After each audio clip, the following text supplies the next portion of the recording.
Hey, Justin, you're muted. I did it again. That's like 2 weeks in a row. Okay, mute button. I'm gonna make a little sticky note. A little post-it note. Put it on the screen. I can't believe I did that. Okay. Anyway, what I was saying is I'm Justin Chamness. This is the VIP Q&A for Tuesday. And we're all about helping people get to that shut up money, that hashtag shut up money, the first deal paycheck. So, or the next deal paycheck in some cases.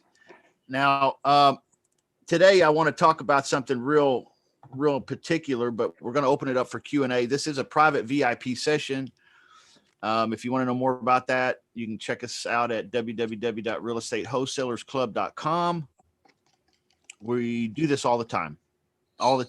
We are, I think we are, and I hear we are the best support group that there is for wholesalers and real estate investors out there. So, go check it out and you decide. It's that's up to you.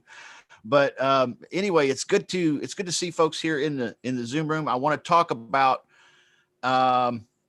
every objection that there is today. I want to get into that. If we have time with Q&A, we're going to do some of that too. But every objection that there is, okay, and there's only like a dozen of them or so, maybe 10. All right, so we're going to go through them, and I'm going to show you how to deal with each one of them. Okay, hopefully we'll get through all that today. If not, we'll just tag it on to. We'll make part 2. But before we jump in, though, let me introduce Bob Vieira of Universal Short Sales. We start our week out every week with Bob Vieira, universalshortsales.com. He is our resident short sale expert. So he handles all of the short sale leads that we run into around here. Unless you're a short sale expert out there, I recommend that you develop a relationship with Bob, because Bob will do all of that for you. Tell us about that, Bob. Yeah. Hey, Justin. How's everybody doing? We have a wholesaler cash referral program. It's super simple. Whenever you guys are marketing for motivated sellers and you come across somebody that's a motivated seller, they want out, but they're underwater, right? They have no equity. You can't make them a cash offer to wholesale it because they're upside down. There's no equity for them or yourself. That's not a dead lead completely. You could send it to us. We could help the seller do a short sale, and then we cut you a check. We literally do all the work, update you guys throughout the whole process, and cut you a check for $500 for every dead lead that you send. Submitting the lead, super easy. You excuse me. You go to the website. You log on our website. We have a wholesaler. I'm like choking over. We're like all afraid to cough nowadays and stuff, right? Yeah. Right. There's no such thing as a normal cough. It's COVID. Right. I've been to the gas station and like places like this, and I just had like I swallowed wrong or something, had a little piece of spit or something, like got caught, you know what I mean? And I had to cough. You're like, don't do it. Wait till I get in the car. Yeah. I got the mask on and I swear I'm fighting it the whole time. Yeah. I'm like, because I could not cough in here. I'm afraid I'm going to get stoned, or like they're going to put me in some kind of white van and drive me off. Yeah. Take you off in cuffs. Yeah. I'm sorry, man. Go ahead. No. That's all good. You just go to our website. We have a wholesaler form, super easy. Fill it out, and then literally that's it. I send you a contract, guarantees your payment, and it's thinking of it as a big picture long term. It's a great way to create an additional revenue source. Just like Justin says, I'm going to steal the words right out of his mouth. It's another tool for your tool belt. Effective investors, good business people, they have multiple revenue sources. This is just a revenue source for your business. That's all it is. Yeah, absolutely. Just another tool in your tool belt. Yep. Because when you call leads, you want to monetize every lead you can. Mm-hmm. If you're a one-trick pony, how much money are you leaving on the table, right? If you only know how to do ugly house stuff, then when a pretty house motivated seller comes around with no equity, you don't know how to do something pretty like a lease option or a creative deal. Or if somebody says, hey, listen, I'm underwater, that means I owe more now than the house is worth, and I'm in default. They're foreclosing on me here in the next few months. You know, if you don't know what to do, you say, ooh, that's a bad situation. I feel sorry for these people. And you hang up, and then you go tell your partner, man, you know, I talked to somebody today in this bad situation. Oh, it sucks. Yeah, that's horrible. But you didn't make any money, did you? No. So what you do in that case, that's a short sale potential right there, underwater and in default. Like, so give that to Bob. Yeah, give that to Bob. There you go. Now Bob's going to run with that lead. Next thing you know, what happens, Bob? That's it. Yep. I just cut you a check or PayPal, Venmo, however you want. It's easy as that. And actually, I was reading the other day some really cool information. I think I posted it in the group. I may not have, but there's a lot of states right now that they're projecting where, you know, there's certain states that have higher eviction rates right now, and higher people that are unable to make their mortgage payments. So as these moratoriums, guys, from like the CARE Act from COVID is coming to a close, you really want to pay attention to that, because, you know, certain markets are going to get hit worse than others. But if you're in one of those markets that, you know, that's going to have an onslaught of evictions and tons of foreclosures, you really want to be paying attention to it, because as an investor, it's, you know, it could be huge for you. It really could. So, you know, there's select states that I think are going to be ahead of the curve. Yeah. Yeah. Like we were saying, it's a tool in your tool belt, guys. Put it in there. And when you need it, pull it out, put it to work, and monetize a lead you couldn't otherwise. One question I have for you, Bob, is how do you keep us updated? What is the process for that? Is that on a website, or is that an email occasional, or is, you know, how do we do that? So there's two parts of the system. There's two phases. The first phase is when you first send me the lead through the website. Then we're just going to email you, right? Because it's a lead. I'm just going to say, hey, you know, left a voicemail, texted, you know, spoke with them. We're going to talk after work. You know what I mean? When it's in a lead form. Once that seller is converted into a short sale customer, then we add you to a short sale tracking spreadsheet, which spreadsheet I share with you, and you get real-time updates as to what's happening with the lead. Gotcha. And then on top of that, I send a 3-week automated email every 3 weeks just to, you know, kind of check in with you and let you know where the lead is. But nice. I mean, really, you don't even need the email, because you just go right to the spreadsheet. Everybody gets one, and it, you know, it shows you exactly where the lead is and when you're getting paid. That's nice. That's nice. It's a good little system, Bob. I like it. Yeah. There's no reason, there's no excuse for wholesalers to not take advantage of partnering up with a guy like you to do short sales. I think it's an awesome business model that you have. I think it's an awesome idea, period. Thank you. In every way. And I love supporting it here and promoting it here in the club, because it's, like you said, it's really kind of it's a do it yourself, you know, it's the not do it yourself version. You know, this tool, you pull it out of your tool belt and you send it to Bob, and Bob does it. And so it's great. You get those updates too. So go check him out, guys. If you haven't done it yet, universalshortsales.com, and get registered with him as a wholesaler so that you can take advantage of his services like that. So what he does a very professional job, just like he's doing for us as wholesalers. He does the same quality work for the homeowner. Okay. He takes care of these people. So are there any questions for Bob before we cut him loose today? Anything? Yeah, I got a quick one. Do you do, I mean, just, will you do condos and stuff like that too? Does that matter? Or, I mean, are you just doing single family houses or property? You could do a short sale on anything, condos, commercial. The only thing you may have an issue with is a lot of banks, for some reason, they don't like to do short sales on mobile homes. So you might have an issue there, but yeah, condos, commercial, whatever it is. All right, I might have a condo for you. I'll hit you up later. Okay, cool. Nice. Appreciate it, Bob. We'll see you next week, man. Have a blessed week. Stay safe. Okay. Yep. You got it. See everybody. See you next Tuesday. Have a great day. Awesome.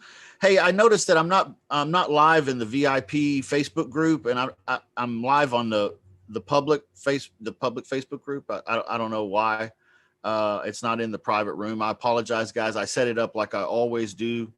It just happened to not work today.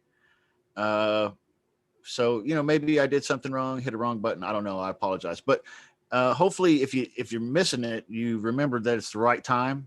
You didn't get notified because it didn't go live in Facebook, but hopefully you'll remember and hop on here. But we do have quite a few people that are here in the Zoom room without their cameras on. I want to say thank you, Rick, LaShonda, Mag, Mark, Sandra. We have several others watching on where they did find us, and want to say welcome and thanks for joining us here. This is a Tuesday VIP session of Real Estate Wholesalers Club. I want to talk about handling all of the seller's objections. What are all of the homeowner objections that there are out there? I want to go through them today with you. I want to tell you what they are, and I want to go through them. But I also want to take a couple minutes and answer any immediate questions that anyone may have. Does anybody in the Zoom room here or where I may find you, since we're having technology issues? Ed says he's here. He put it in the chat there on YouTube. So welcome, Ed. I miss you, dude. Yeah. You can hop here in the Zoom room if you want to. But any questions around anything that I can maybe help you with right away today? Yes, please. Hi, Justin. Okay, Sandra, what's going on? How are you? I'm good. How are you? Good. It's fitting that you're using that topic, because my question falls exactly in that topic when it comes to a seller's objection that I received yesterday. So I sent him an offer letter. He was, wanted to do a lease option. I sent him the offer letter. And so we scheduled a time to talk, in case he had any questions.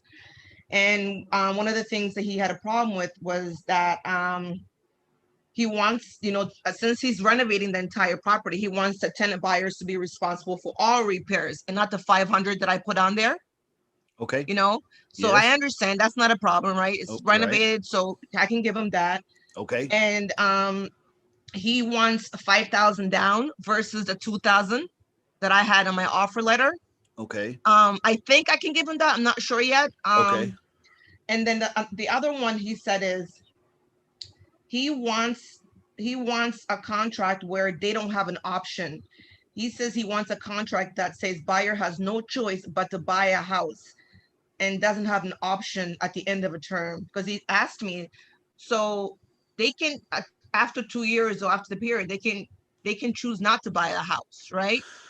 Okay, Mr. Homeowner, it sounds to me like what you're saying is that you're concerned that they may change their minds somewhere midstream, and you're a little concerned with the lease option to buy part, and you would rather it be lease certain that they're going to buy. Is that correct? Right. Okay. So if I were to change the agreements up a little bit here and make it where it wasn't an option, but it was a lease purchase. So in other words, we would have the lease agreement, and then we would also have just a straight purchase and sale agreement. Okay. Not the option, just regular. So they're signing up to buy it. Okay. We can even use the state sanctioned realtor stuff if you want. Okay. But we can put them in a lease purchase situation instead of a lease option situation. Would that make you feel more comfortable? And could we go ahead and move forward with this today? Okay. Okay. Does that make sense? That does make sense. Okay. My only question was that, so in my documents that I have, so that obviously would mean the lease agreement. And then are you saying that wouldn't be the first right of purchase? Because the first right of purchase is the first right of purchase. That's not like an actual contract, right? Because you had said that it was just a document. Because I was asking you earlier on. Yes.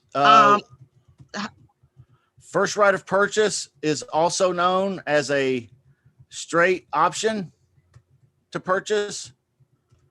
And it's also known as a sometimes first right of refusal or right of first refusal sometimes. So Right. Roffer sometimes. Okay. All of those things are the same things.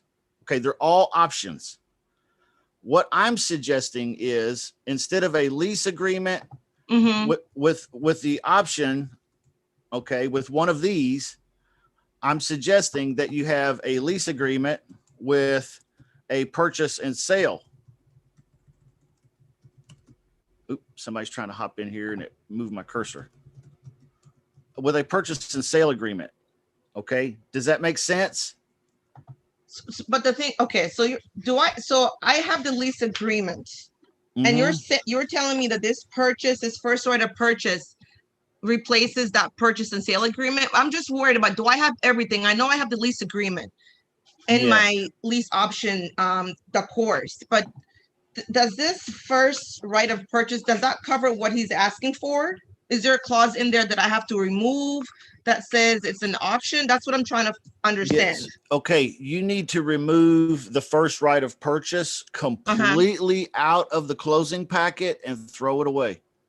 And then what am I going to replace? Okay, I got that part. I got it. You answered that part for me. And you're going to replace it with a regular purchase and sale agreement.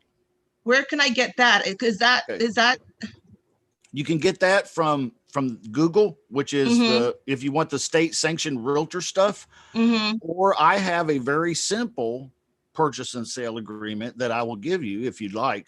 And you can use either one. Any purchase and sale agreement will work. Okay. This is the subtle difference between two techniques. One is called a lease option. And one is straight. Okay. And one is called a lease purchase. Okay. Okay. But both result in the same end. Okay. All right. They both accomplish the same things.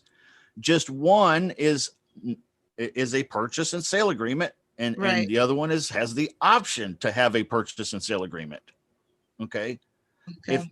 So a lease option is a lease with an option to have a purchase and sale agreement at some point. Right.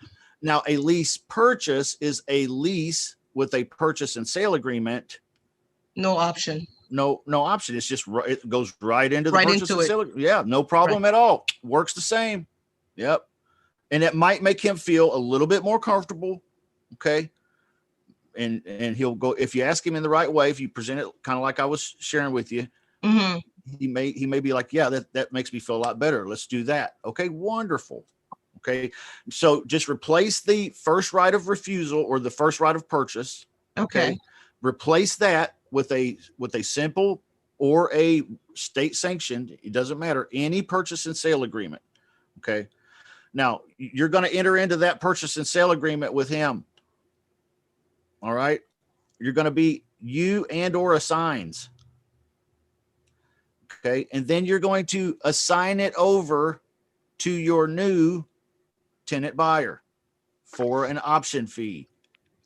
So I'm still going to need the addendum sheet Yes. So instead of addendum to first right purchase, it's just going to say addendum to whatever that document. Addendum to purchase and sale agreement. Yes. Okay.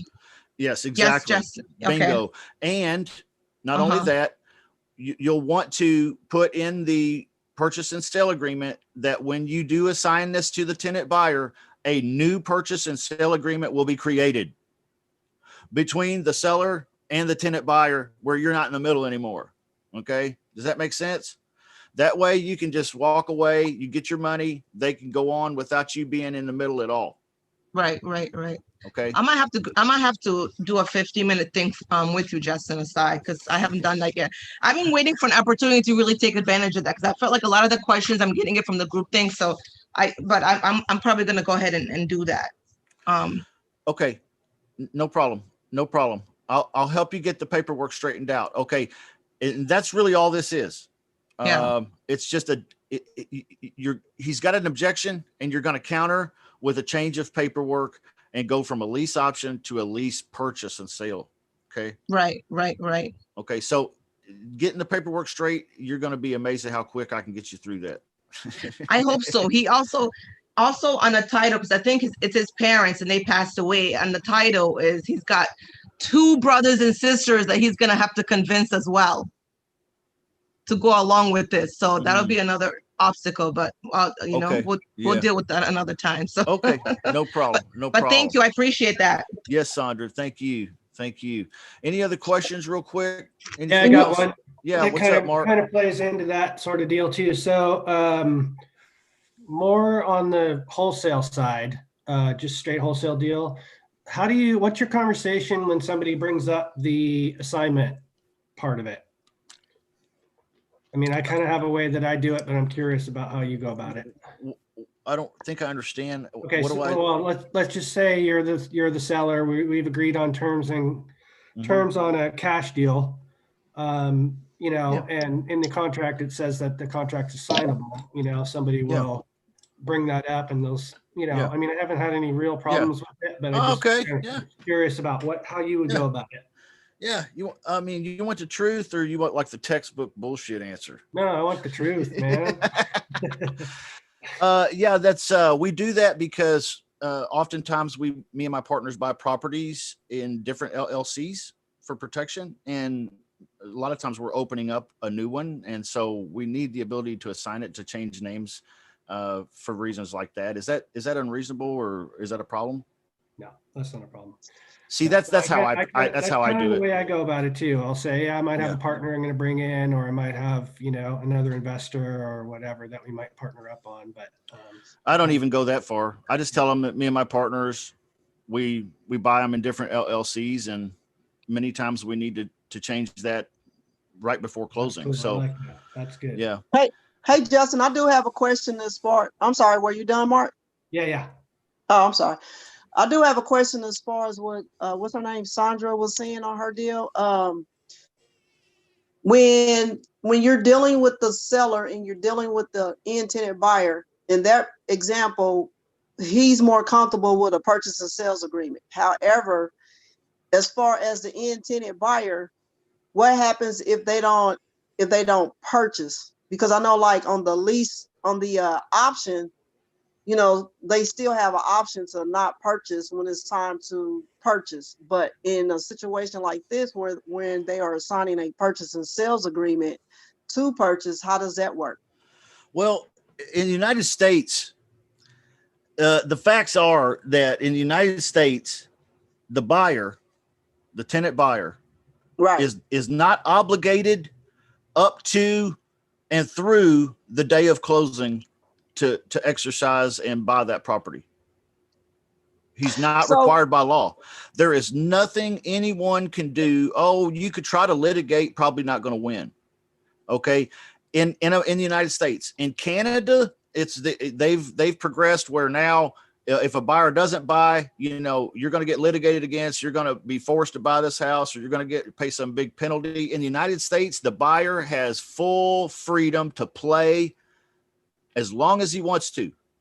He could set up a closing time for 2:00 today and then not show up. That's his, you know, he could get away with it.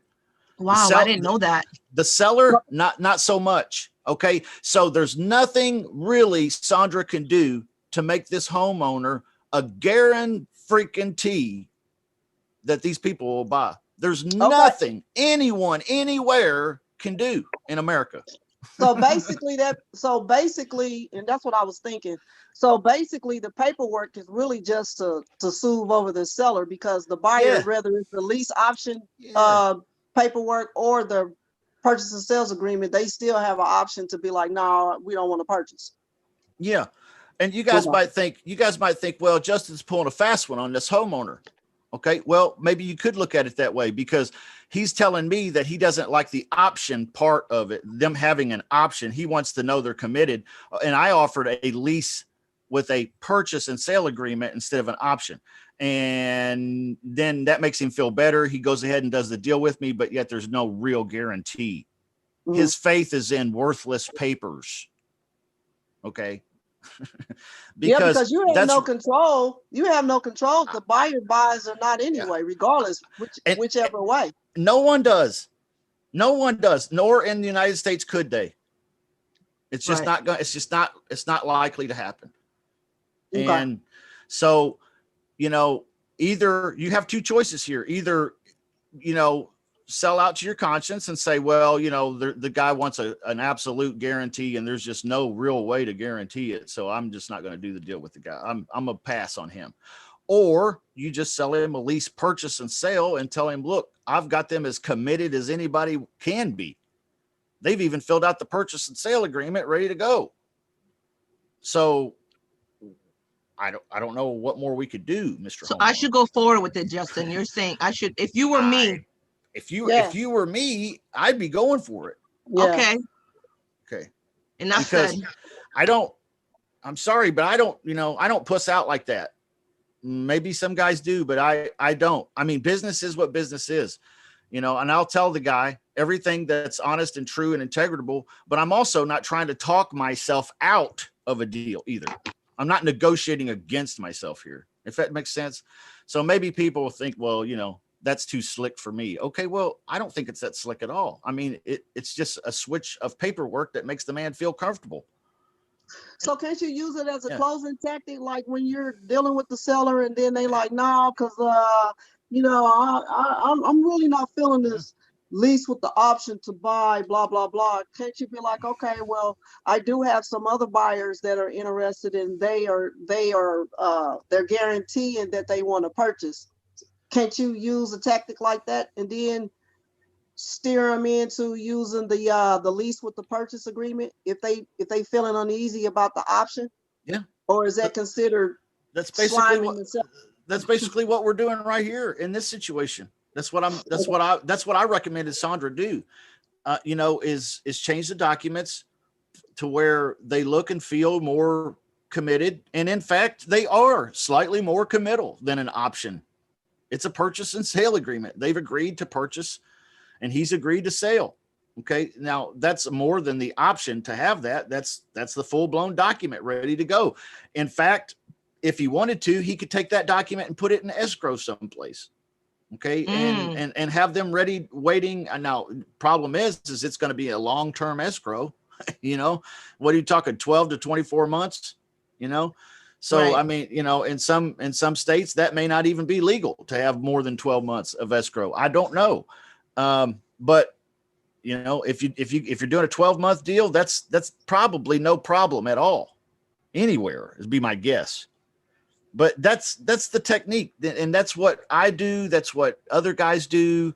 When a guy is balking on the commitment level of an option, you know, okay, well, would it make you feel better if I changed the documents a little bit here and made it a lease with a straight purchase and sale agreement where they're committed to buy it? And with straight purchase agreement. Maybe, you know, maybe we'll date it for 12 months up the road with an optional 12-month extension, you know, something like that, you know. So guys, this is creative real estate.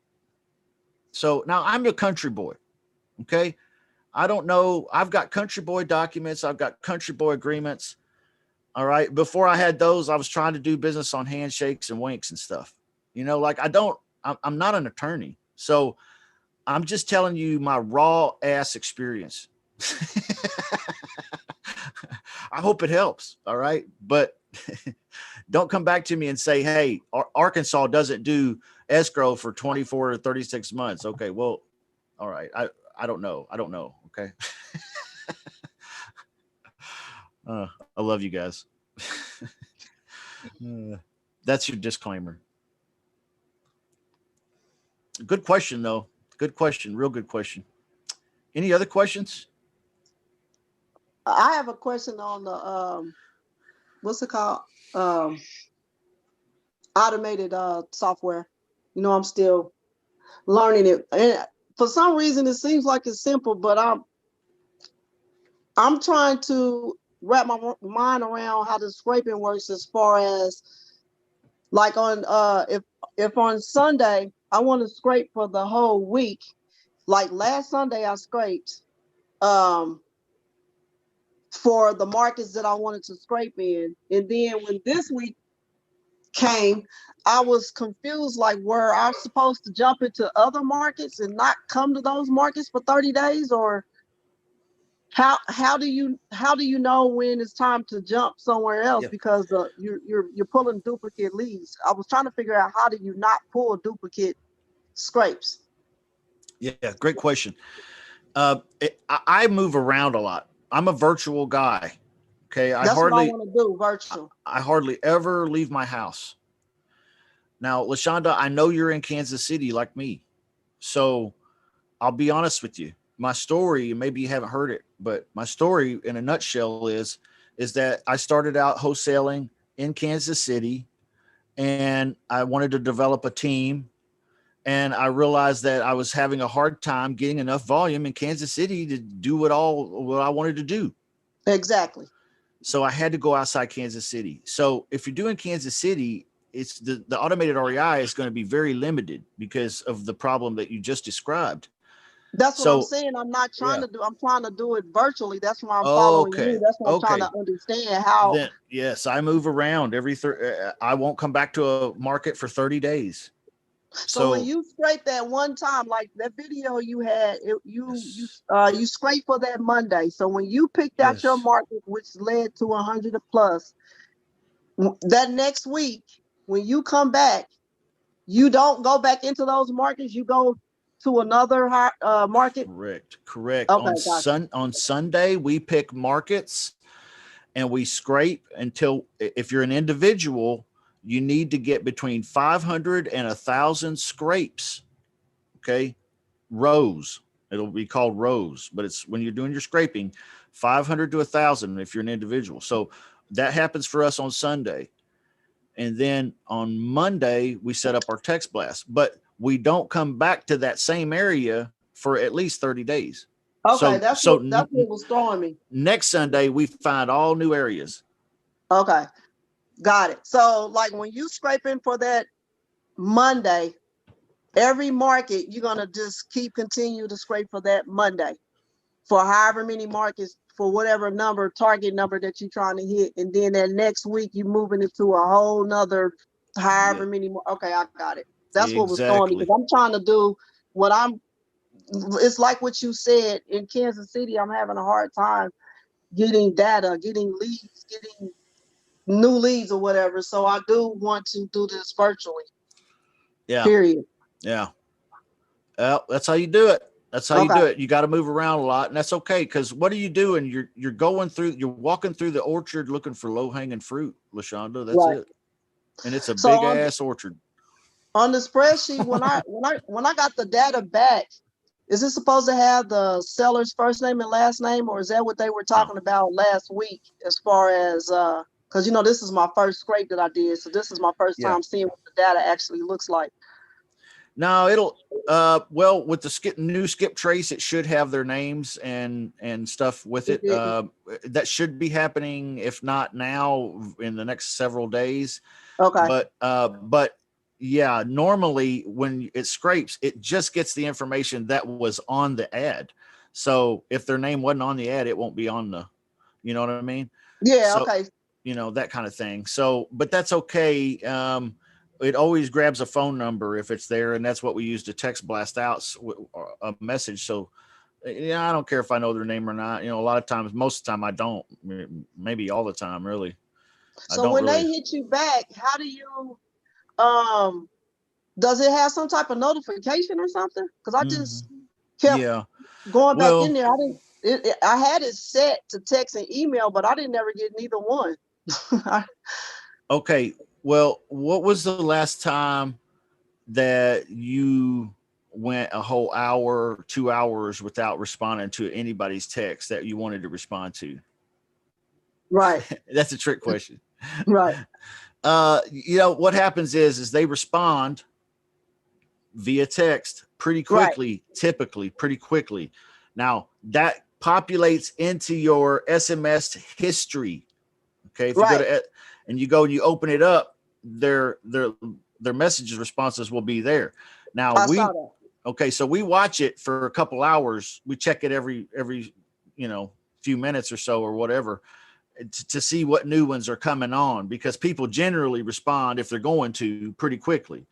Now there has been an update added on automated REI where if they do respond, let's say tomorrow or the next day when I'm not looking, then I do get a notification. Okay. if you're not getting a notification, it's probably because you set your phone number up different, or maybe didn't put a phone number in automated REI when you signed up. So all you need to do is reach out to 2Seaf, tag 2Seaf in the Facebook group, and say, hey, can you update my number? I'm not getting the notifications. Okay. That's all it needs to happen. Should fix that. Okay, so it's a matter of getting in contact with 2Seaf in the Facebook. I'm not in your Facebook group. That was something else I was needing to know how to join, or what did I need to do if I was the part of the VIP? You are a part of the VIP, and we emailed you a link to it. I can email you again. Okay, well, I'll go back and look. That'll help you find it. Yeah, it's a private VIP Facebook group. Yeah, come on over. Okay. We've been missing you. All right. Thank you. I mean, for real, I don't say anything about it, but because some people just prefer not to use Facebook, like Mag, for example. He's in the room right now. Good to see you, Mag. Holy cow. It's been a minute. I hope everything's. What's up, guys? What's up? How's the life going, man? How's the life? How's the wife? How's the work? Everything is good. I mean, I don't know if you guys know, but I got COVID. What? Don't breathe. Yeah. Don't breathe on the microphone, man. For sure, I will. Yeah, so I had to take 2 weeks out of work. Well, did you feel like crap, or what? What happened? Yeah, it's really bad, actually. It's you get fevers, chills, and then you just your body starts aching, so it's really bad. Yeah, but I'm feeling better now, but it comes and goes. It's like in waves. You're on the mend now, though, huh? Yeah, that's good. That's good, man. That's good. Mag doesn't use Facebook, and I thought maybe Sandra was kind of like that too. There's some people just they're not on the Facebook, and that's okay. So, but if you're on Facebook, come join us over there if you're in the VIP for sure. If you're not in there, and I know there's a few people that are in VIP that aren't in the Facebook group. And if you are, and you want to be, come on. That's hey, Justin. Yeah, what's up, man? Did they fix the automated REI thing? I know we were having issues with the problem with Zillow and stuff. How's that going? Yes. They have quote unquote fixed it. But it's like a new process for them. So they're it's getting better every day. All right. So it's taken them about a week to do that, to make this transition, which is actually, in my opinion, remarkably fast. But yeah, so you shouldn't have any problems with automated REI. And if you do, guys, let me teach you something. It's going to help you. All right. I have a great relationship with Michael Batista and 2Seaf. And you guys might say, yeah, but that's because, you're Justin and all that. I'm no different than you guys. I just got to know him a little bit on social media, got a chance to talk with him, visit with him, and then a little while later, a little more messaging, and, kind of they know who I am, and so before I had YouTube going or any of that stuff, I mean, it was that way. So I could hit him up and say, hey man, what's going on with my account? Something's not right here. Okay. Develop a little bit of, hey, this is your business. This is their business. Love those guys, and let them get to know you a little bit. Don't be afraid to reach out to them and say, hey, listen, that's part of what being VIP means, is having that direct line of connection to them a little bit more than you would otherwise. And that's it. They're great partners to have in your business. That's how I look at them. I look at them as partners, but that's because they're machine.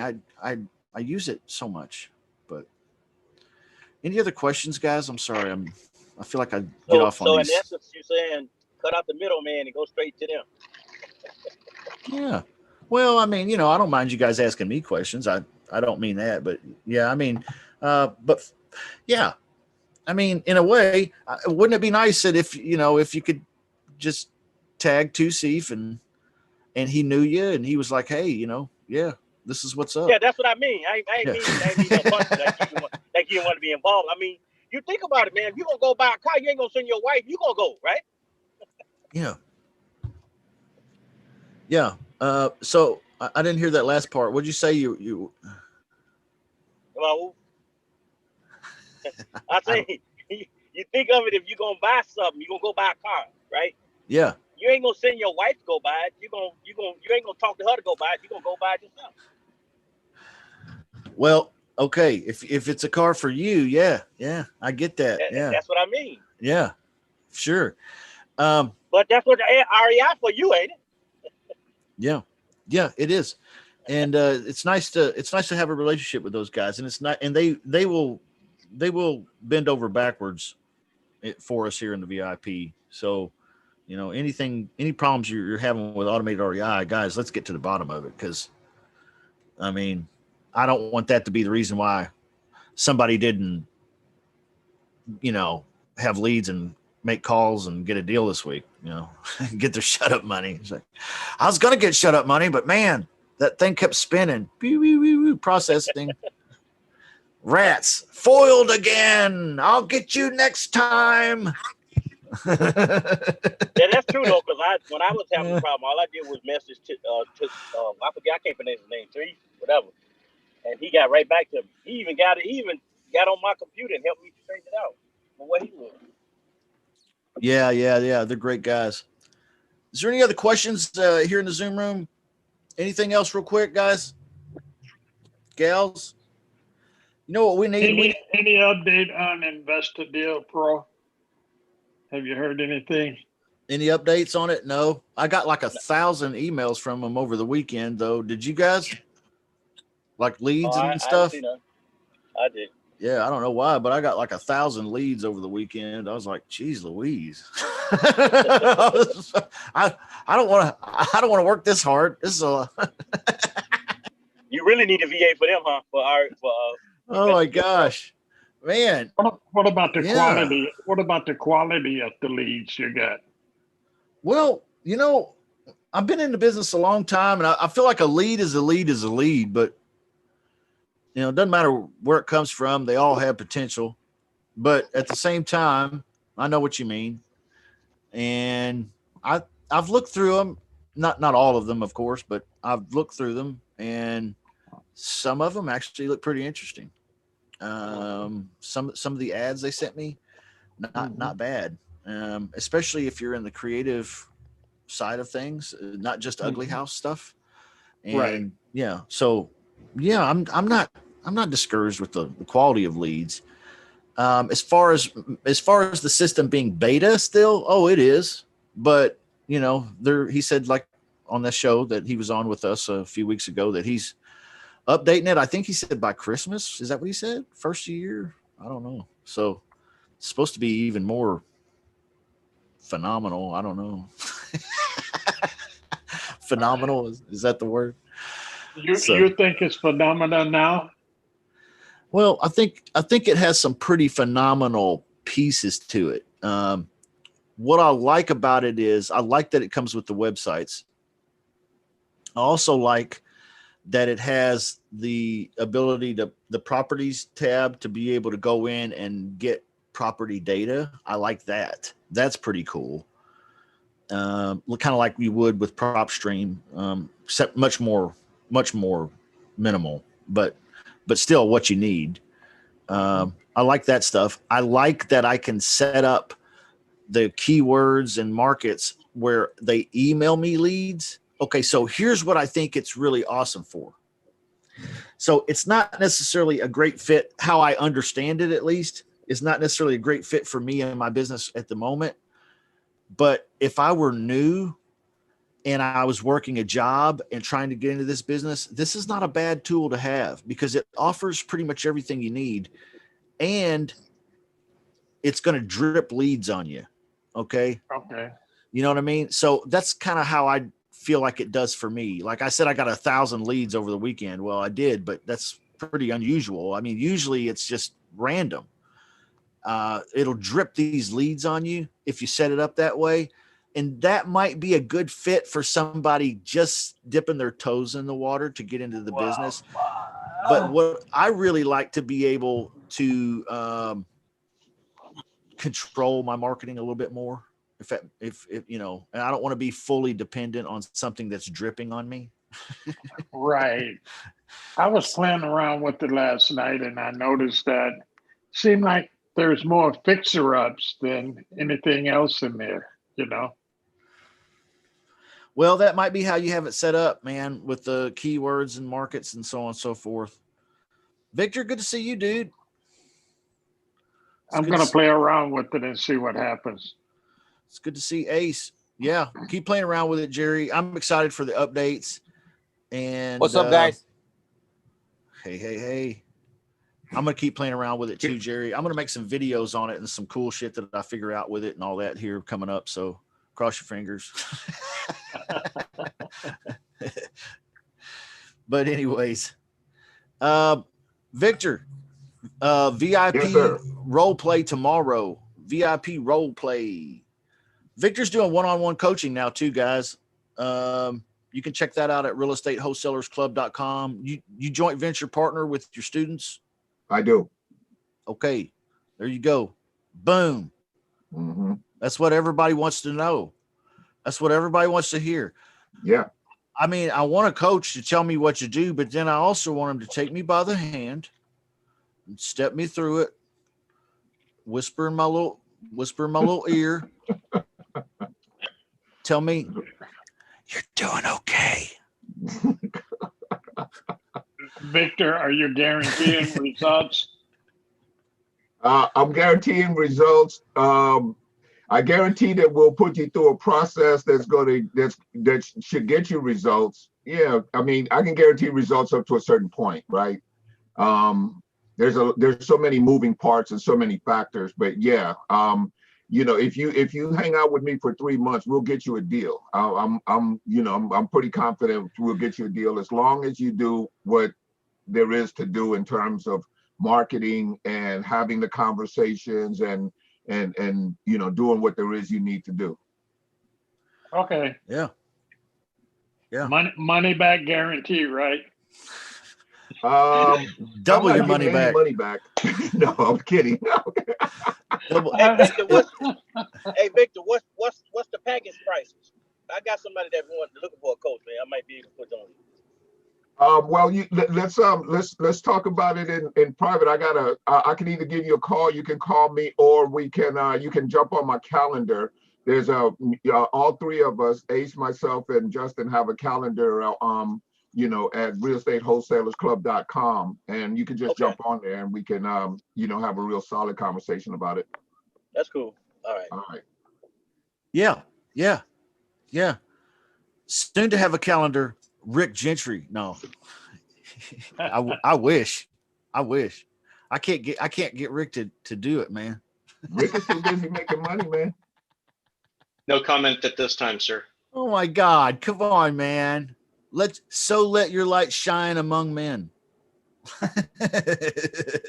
Well, I'm trying to inspire you with ancient and inspiring words. What does it take? You got such wisdom, man. You got a lot of knowledge and wisdom, and I'd love to see you share that, dude, but I'm not pressuring you. I'm poking you a little. I'm just prodding you. I'm just teasing you, but I'm serious, kind of. I'm already stressed, man. Thank you. No, just kidding. So you stressed enough, huh, Rick? Yeah, we'll talk more later, buddy. Man, I'll tell you what you want Rick to do is you want Rick to talk about marketing, because dude is on some next level shit sometimes when it comes to marketing. And I mean prop stream and driving for dollars and virtual stuff and local stuff too. Yeah. So Rick, hopefully I can get him to open up a little bit. Justin, have you tried driving for dollars? Oh yeah. I've tried it. I don't like it. It uses my gasoline. It's wear and tear on my car. It requires me to leave the house. You know, there's a dozen or more 1,000 ways to get a lead in marketing. You know, everything from stickers on gas pumps, like Arturo does, Ace down there. He puts stickers on gas pumps. Okay. That says "We buy houses." Bandit signs, billboards, I got a student that talks to me all the time about doing radio and TV ads. What? Doesn't matter where the lead comes from. It's all about the same. So your question was what? I got detract. I got you do driving for dollars. So I don't do driving for dollars because I like some of the other methods. Yeah. But driving for dollars, works. Rick, does driving for dollars work, Rick? Yes, sir. How many drivers do you have, Rick? Too many, man. Give us a number, man. Let's just say over 70. Wow. And he's got a system for this. Okay. But keep in mind that the majority are really not very productive, as with everything else, right? So not 70 people are turning in, 50 properties a week or nothing like that. It really varies greatly on the area and things like that. So there's a lot of variables in there. It's okay. I totally 100% agree with you. Yeah. 70 driving for dollar bird dogs. Is that what it is, Rick? Yeah. Yeah, it is. And you got a handful or more that probably, apply themselves and produce anything from time to time for you. But what an amazing concept. And you've got some apps and stuff that do that. See, that's what I'm talking about, y'all. So I'm not just blowing smoke out of my hat here. Rick's got some next level. He's got some next level stuff going on.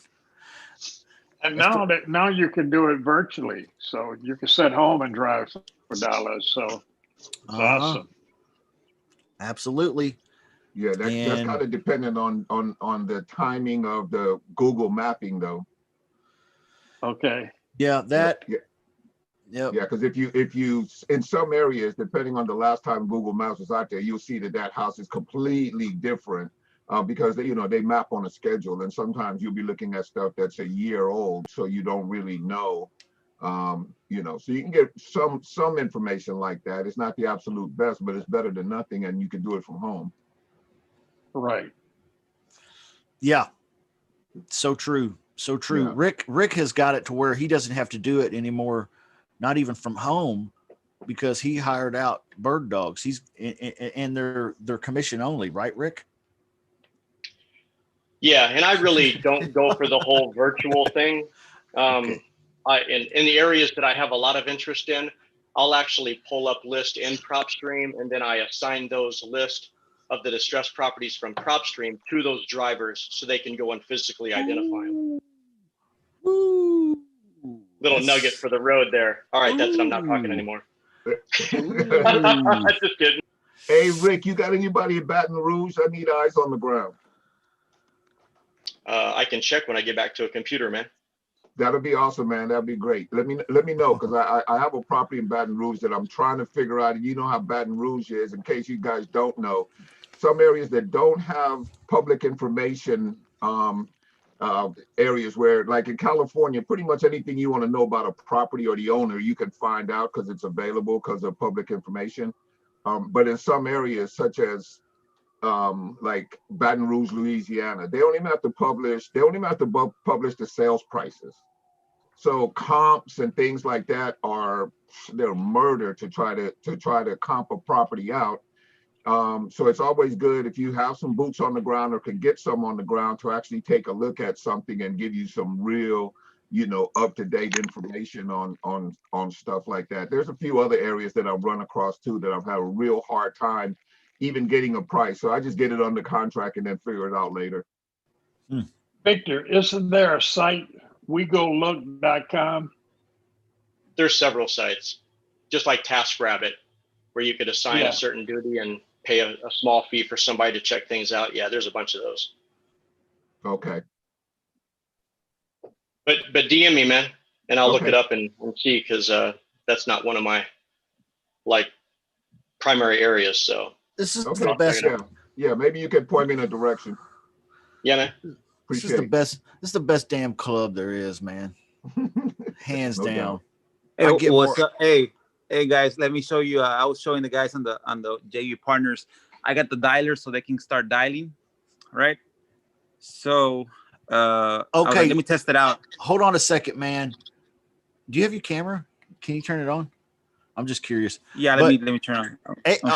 Arturo is doing one-on-one coaching. Of course, he's on Fridays with Ace Your Local Market, but that's his show on Fridays.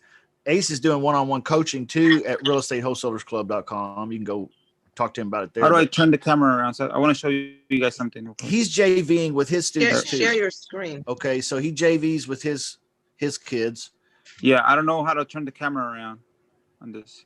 Ace Your Local Market. Ace Your Camera Skills. Oh, there we go.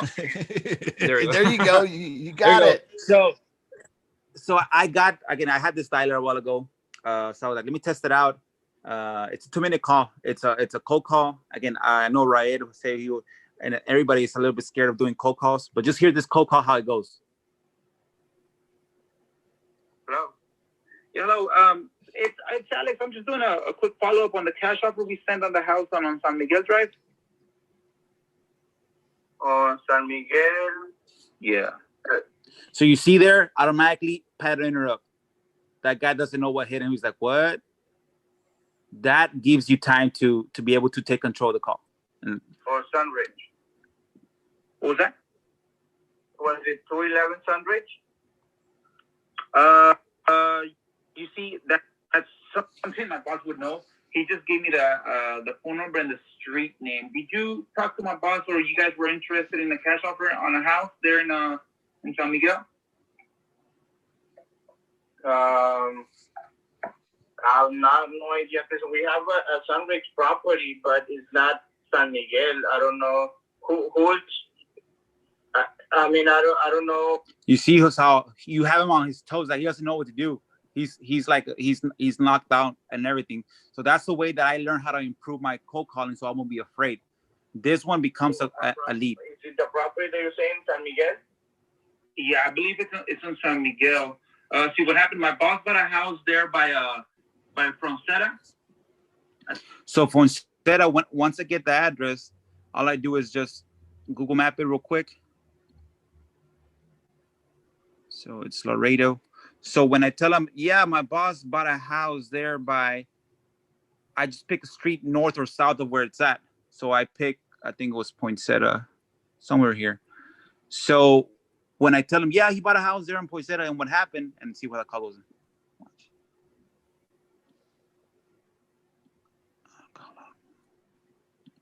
Street north of San Miguel, and somebody flagged them down about maybe also interested in a cash offer. And my boss, again, he took the information, he mailed the cash offer, but that person never called us back. So my boss told me to call him back today. I might have the wrong number, man. I do apologize for that. Yeah, it might be because, I don't know anything about a cash offer that's coming in. Okay. And you guys, well, thank you for being so nice, man, by the way.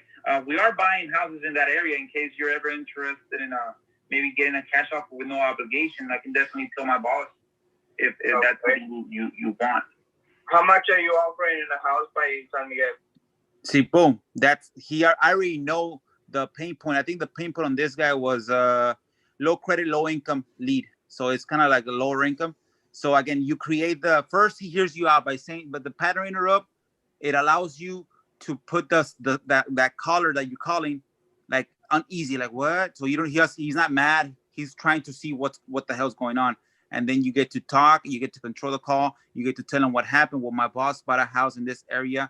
You create a point of reference. Yeah, I think it's like 2 streets up, Poinsettia Drive. Yeah, he bought a house there and he drove the area. Somebody flagged him down from San Miguel. Remember, I know the address, but I didn't tell him that I knew the address. I just knew the street name. And he's like, oh, okay. And then he tells me right now, watch. Let me check. See, no, he didn't tell me that. But let me do this. What is your house number? 4934 San Miguel. Okay. Let me put it up real quick. That one is not for sale, but I have some relatives that live at that area. So I'm just saying, if interested in selling, I can let them know. Okay. Is this, is it a mobile home, right? Yeah, it's a mobile home. Yeah. In that area, I think he's paying around from $20,000 to $40,000, depending. And that's a quick reference as far as you go to Zillow. And let's say this one's worth 57. I just put 20 to 40, somewhere in that range. But you see that the thing I was telling the guys is like, that's the way that we need to learn how to talk to people. Use a pattern interrupt, use reference points, let them allow you to talk to them as far as telling what's going on, and then thank them for being so nice to you. And then, you know what, by the way, my boss is buying in that area. In case you're ever interested in getting a cash offer, let us know. Oh, okay. Yeah, by the way, that's the best way that I learned how to not be afraid of the cold call. Because it's not a cold call. You're just following up with somebody that received a cash offer. That's pretty slick, man. Pretty slick. That works good for cold calls. Cold calls, people ask me all the time. They say, what's a great way to start, the cold call? Is it the same way that we start the guts conversation? And I'm like, well, yes, it really is. Except when you're calling a lead that you've been texting back and forth with, you're a little bit warmer. So you might need to grab these folks' attention in a slightly quicker, different way because they're so cold. So you want to start with a pattern interrupt of some kind. And here's the one that I was suggesting about a week ago. Arturo's, that's a beautiful, beautiful pattern interrupt and setup. The one I was suggesting is ring, ring. They say, hello. Hey, this is Justin. I'm too late. I know I probably totally missed it, didn't I? And they're like, what is this about? Oh yeah.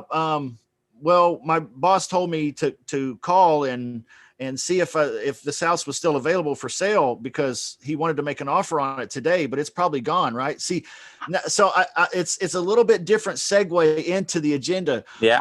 Great. Let me ask you a few questions. You can ask me a few, and if it's not, then you get back on track. You do the guts thing. So, but yeah, you have to take something so cold and you kind of have to play with it like a cat a little bit for about the first 10, 15 seconds, and just to get them engaged. What happens if you don't do this, y'all? You call them up, and what do you sound like? Like a telemarketer. You sound like a damn telemarketer. And what happens? Sound like an asshole. They're gonna help you. Yeah, they're gonna do what? Immediately click. And I'm sorry guys, but some of your virtual assistants out there that we're training them on the script. The script is great.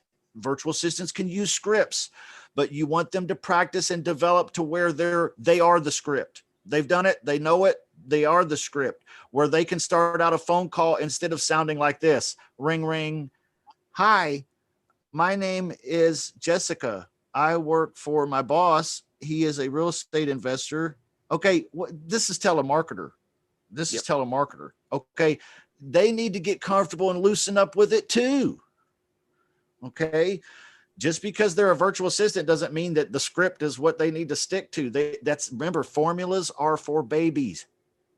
So let them grow up a little bit, get a little meat in their mouth, learn how to do, a little bit more better job. Practice with them, work with them. This is how you turn a virtual assistant into an acquisitions manager by continuously working and developing them. Right. All right. Just a tip. Great story, Arturo.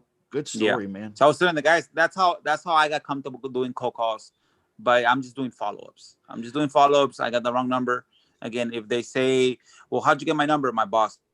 Well, who's your boss? Well, my boss is Robert. Well, let me talk to him. Well, we can definitely talk to him, but he gets really upset if I don't get him. Again, he doesn't want to waste your time. Are you interested in selling your house, or you just, or probably not? And then if it's a no.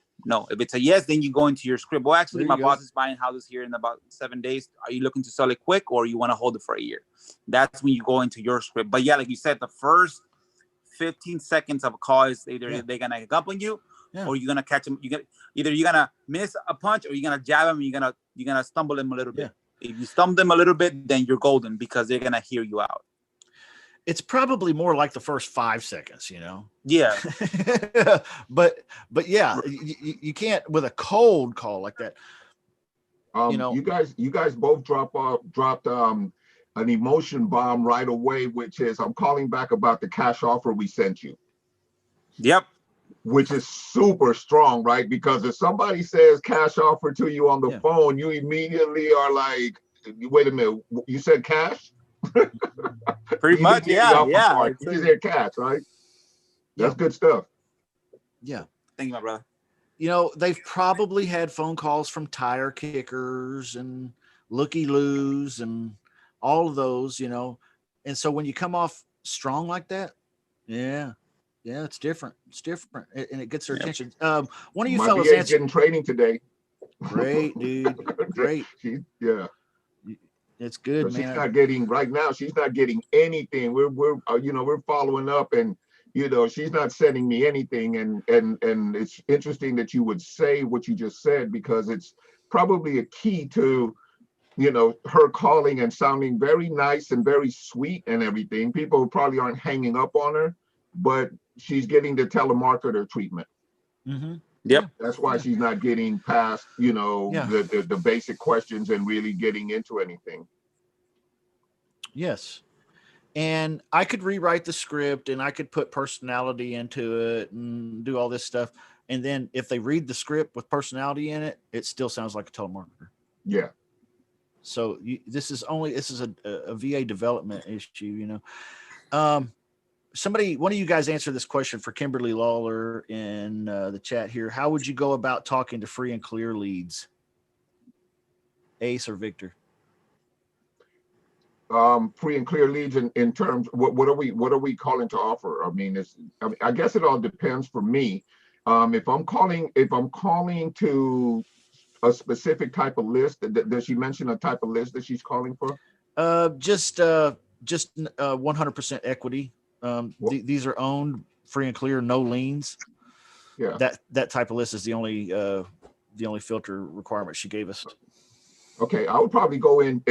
I do go in similar to that. I just say, look, I'm calling you on the offer that I sent over. Did you receive it?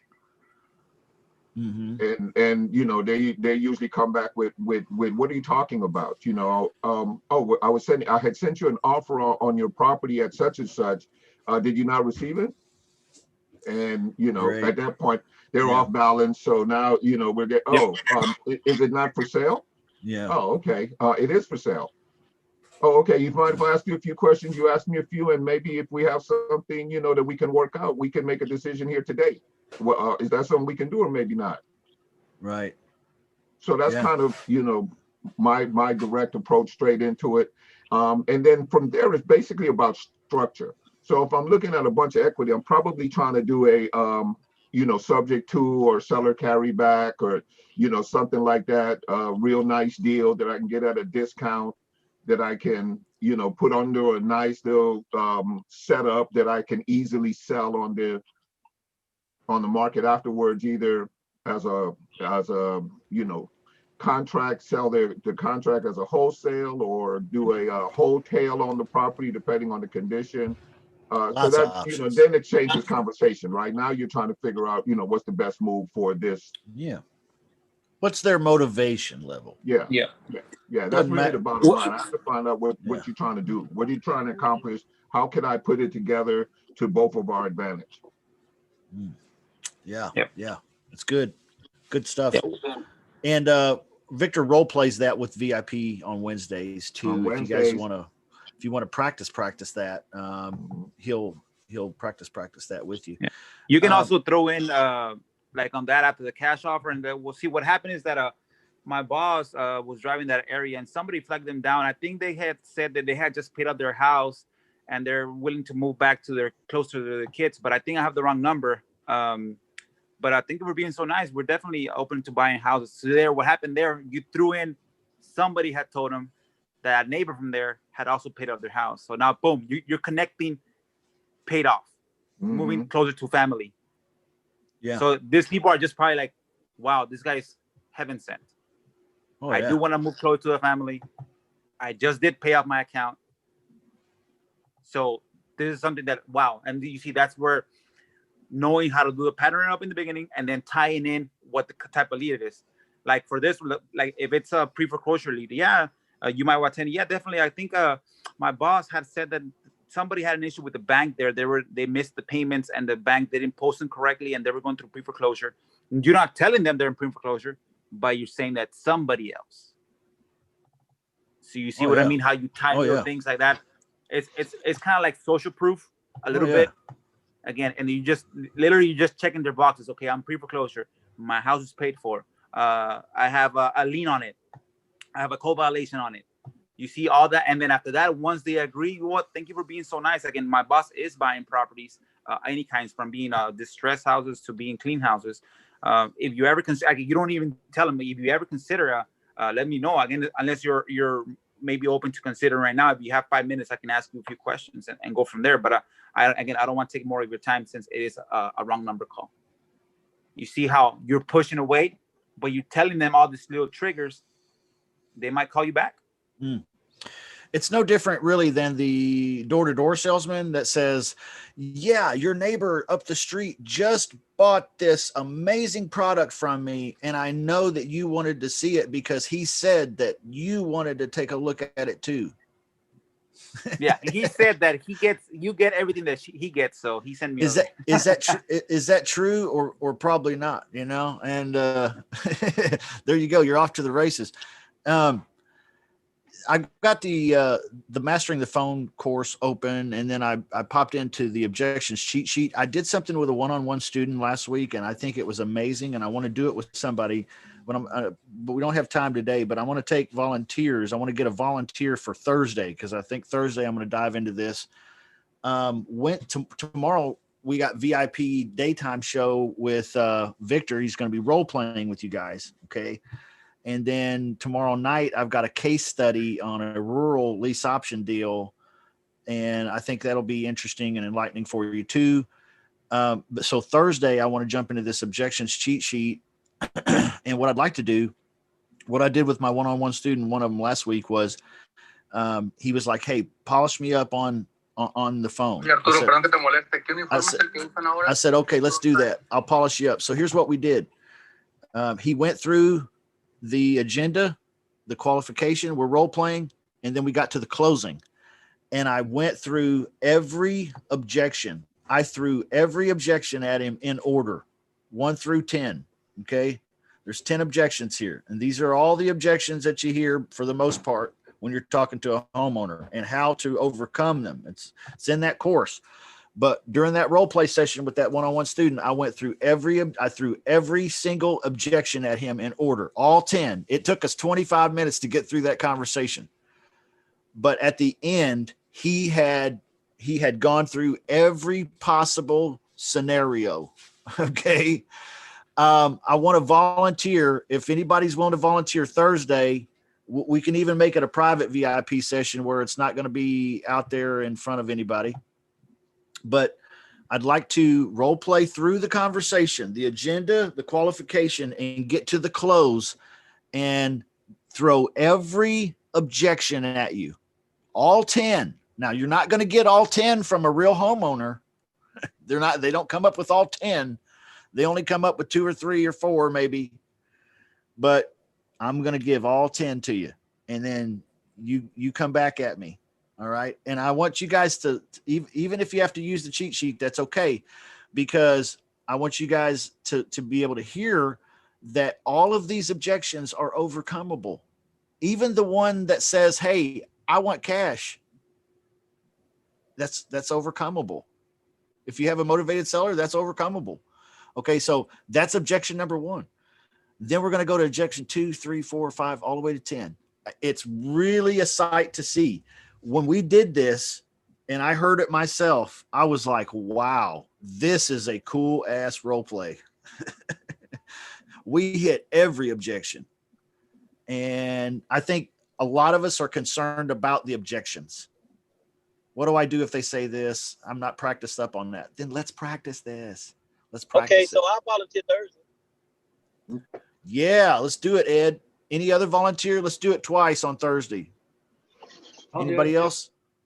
Mark. Okay. To jump in there. Okay, let's do it. So you guys review that objection cheat sheet, buff up a little bit, beef up, buff up, you know? Yeah, exactly. Can you believe Victor, he's only 40 something years old? And look at that.